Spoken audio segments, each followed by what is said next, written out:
마가복음 14장 32절에서 42절을 한 절씩 교독하겠습니다. 그들이 겟세마네라 하는 곳에 이르매 예수께서 제자들에게 이르시되 내가 기도할 동안에 너희는 여기 앉아 있으라 하시고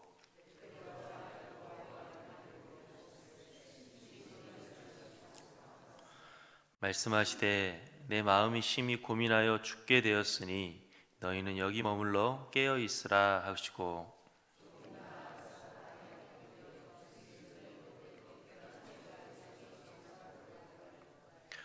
이르시되 아빠 아버지여 아버지께는 모든 것이 가능하오니 이 잔을 내게서 옮기시옵소서.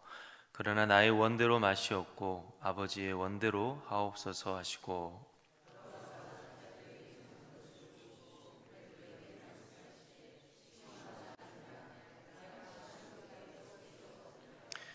시험에 들지 않게 깨어 있어 기도하라. 마음에는 원이로되 육신이 약하도다 하시고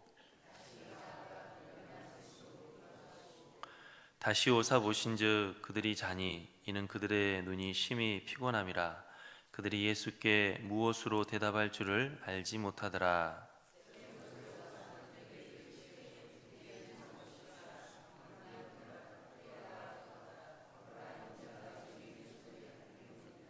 함께 읽겠습니다.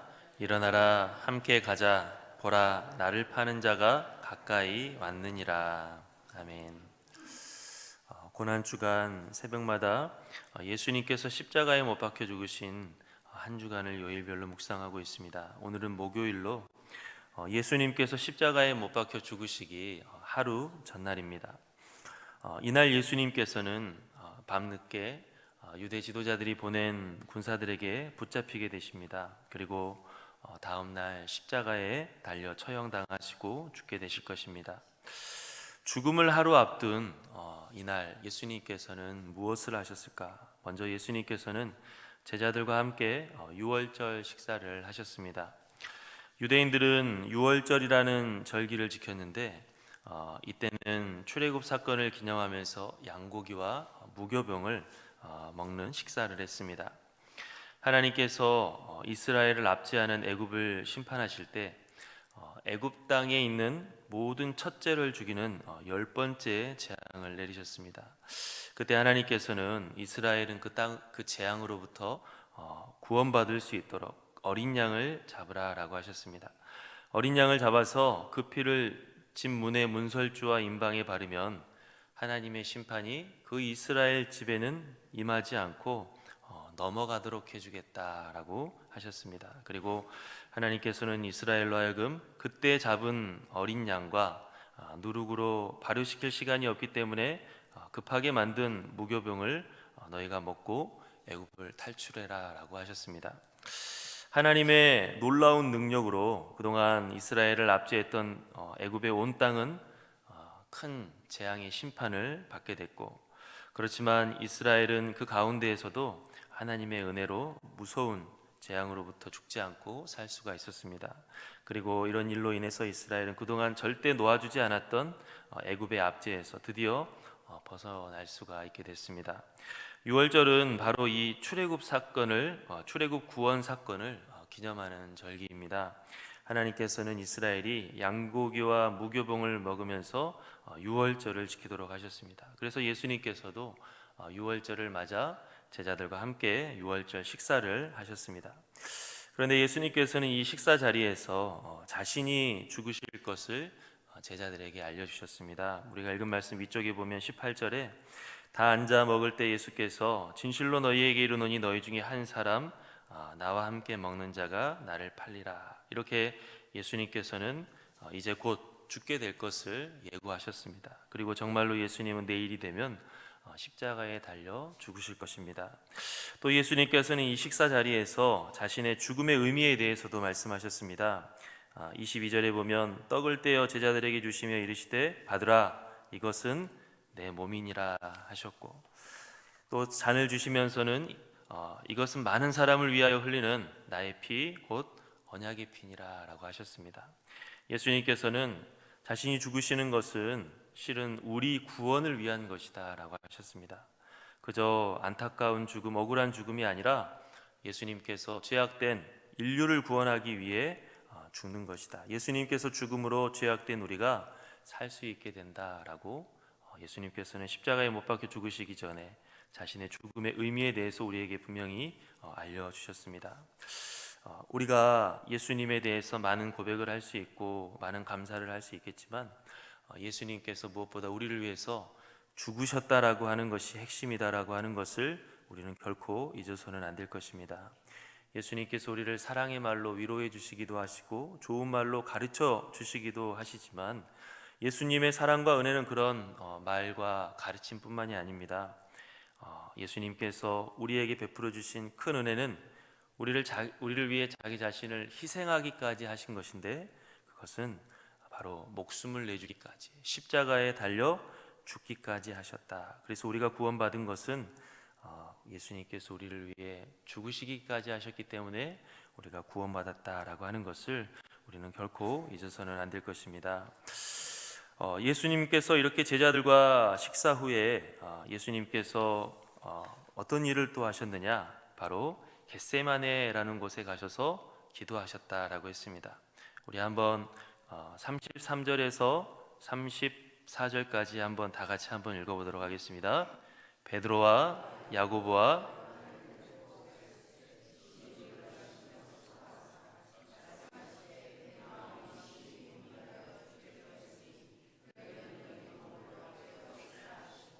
아멘.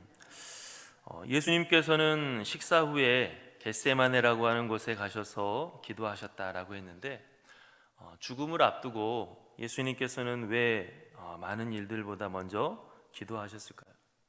그것은 방금 우리가 읽은 말씀을 보면 예수님께서 얼마나 떨리고 두렵고 괴로우신지를 생생하게 느낄 수가 있습니다. 예수님께서 심히 놀라고 슬퍼하셨다라고 했고, 제자들에게도 내 마음이 지금 심히 고민하여 죽게 되었다라고 말씀하고 계십니다. 그처럼 예수님께서 기도하신 것은 죽음을 앞두고 너무나 고통스러우셨기 때문입니다. 그래서 아버지께 기도하면서 그 힘들고 고통스러운 마음을 토로하고 싶으셨고, 또 하나님 아버지께로부터 힘을 얻고 도움을 얻기 원하셨기 때문입니다. 제자들과 함께하는 식사 자리에서 예수님께서 자신의 죽음에 대해서 말씀하실 때는 언뜻 보기에는 아주 담담해 보이십니다. 자신의 죽음을 사명으로 분명히 하시고 기꺼이 받아들이시고 기꺼이 감당하시는 것처럼 보입니다. 맞습니다. 예수님께서는 죽음을 기꺼이 받아들이셨습니다. 그러나 예수님께서는 또한 그 죽음이 너무나도 괴로우셨다라고 하는 것입니다. 너무나도 고통스러우셨다라고 하는 것입니다. 예수님께서는 결코 죽음을 아무렇지 않게 생각하는 것이 아니었습니다. 우리와 똑같이 죽음이 너무나 두려우셨습니다. 그래서 35절 36절에 보면 예수님께서 간구하신 첫 번째 바람이 무엇이었느냐? 할 수만 있으면 이 고난을 받지 않게 해달라라고 기도하셨습니다. 우리 한번 35절 36절 다 같이 함께 읽어보겠습니다. 조금 나아가사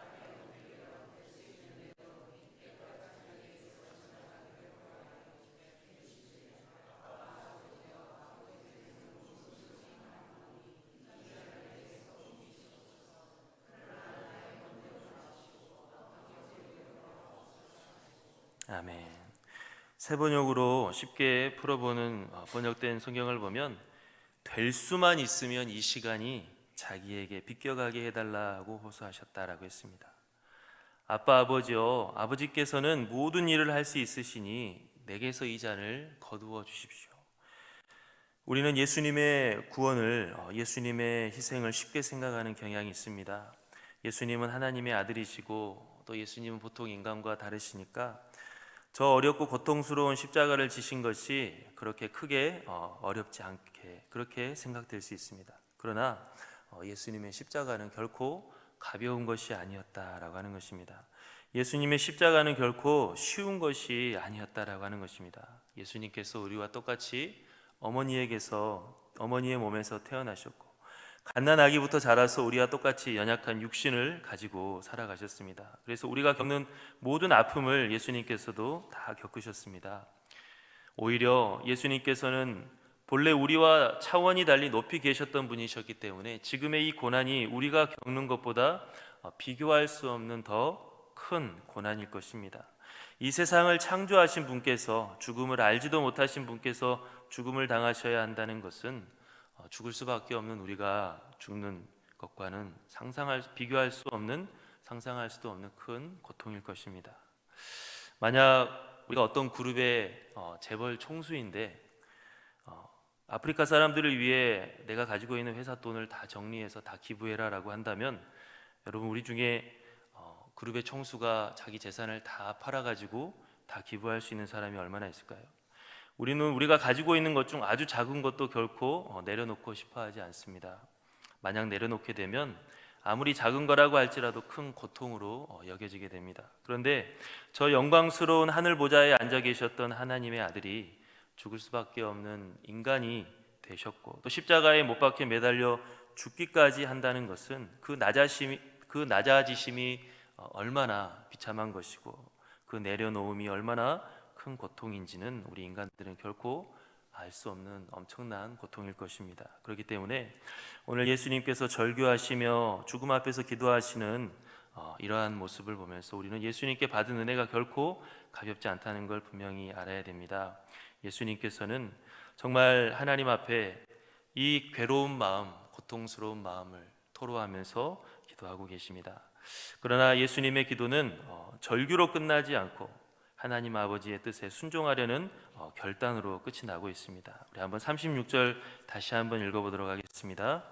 이르시되 아빠 아버지여,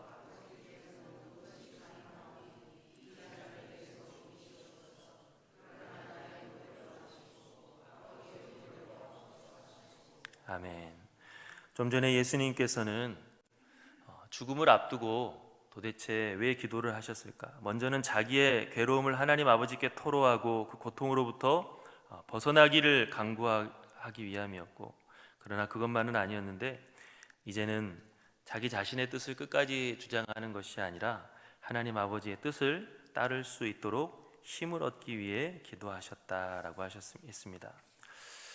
우리가 기도할 때 예수님께서 자기 자신의 고통을 정말 아버지께 토로하고 도움을 위해 기도하시듯이 우리도 우리의 힘든 것들을 하나님께 아뢰고 또 하나님의 은혜를 얻기 위해 우리가 기도해야 될 것입니다. 예수님께서 그렇게 기도로 하나님 아버지를 의지하는 삶을 우리에게 보여주셨습니다.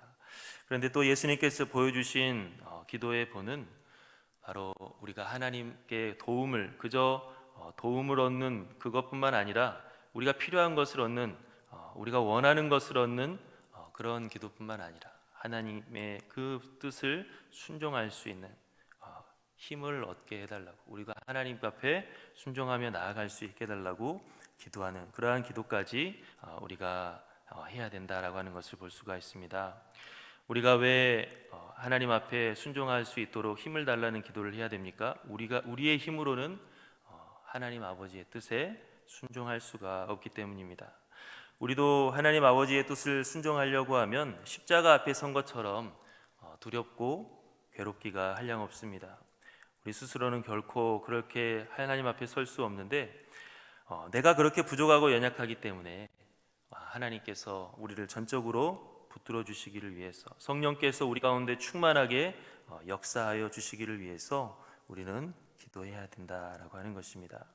예수님께서는 잠자고 있는 제자들에게 말씀하십니다. 깨어 기도하라. 이것은 우리로 하여금 기도해야 살 수 있다라고 하는 것을 보여주고 있습니다. 우리 주님께서는 그 연약한 육신을 입으시고 이 세상을 살아가실 때 늘 기도하시면서 늘 성령의 충만함으로 하나님 아버지와 동행하셨기 때문에 귀한 사명을 감당하실 수 있음을 우리에게 보여주고 계십니다. 우리들도 예수 그리스도께서 보여주신 그 기도의 본을 따라서 늘 겸손하게 하나님 아버지를 의지하고 또 더 나아가서 예수님처럼 하나님 아버지께서 기뻐하시는 뜻에 순종할 때 하기 위하여서 하나님께서 우리를 붙잡아 주시고 또 은혜 베풀어 주시기를 위해서 기도할 수 있는 우리가 되어야 될 것입니다. 오늘 이 말씀을 우리가 다시 한번 생각하면서 죽음을 앞두신 예수님께서 다른 무엇보다 하나님 아버지께 기도하셨다. 그리고 그 십자가의 사명을 감당할 수 있기 위해서 기도하셨다라고 하는 것을 잊지 말고 늘 기도하며 나아갈 수 있는 저와 여러분들이 될 수 있기를 간절히 바랍니다. 우리 함께 기도하겠습니다. 사랑의 하나님 아버지, 주께서 우리를 위해서 당하신 고난과 고통이 얼마나 괴롭고 아버지 하나님이시여 심했는지 우리는 미처 헤아릴 수조차 없습니다. 우리는 아버지 하나님 작은 것도 내려놓는 것이 마치 십자가에 못 박힌 것처럼 고통스러운 것이 우리들의 죄악된 마음인데 예수님께서는 자기의 목숨까지도 하늘 보좌까지도 내려놓으실 정도로 우리를 위하여서 희생하셨는데 우리가 늘 주님의 그 은혜를 잊지 않고 감사하며 살아갈 수 있는 우리 하나님의 백성들이 다 되게 도와주시옵소서. 그리고 우리가 이 세상 살아갈 때 우리의 힘만을 의지하면서 살아가는 것이 아니라 예수님처럼 늘 하나님 아버지를 의지하며 또 하나님께서 주시는 새 힘을 의지하며 살아가기 위하여서 기도에 힘쓸 수 있는 우리 모두가 다 될 수 있도록 성령께서 도와주시옵소서. 함께해 주실 줄로 믿사오며 예수님의 이름으로 기도하옵나이다. 아멘.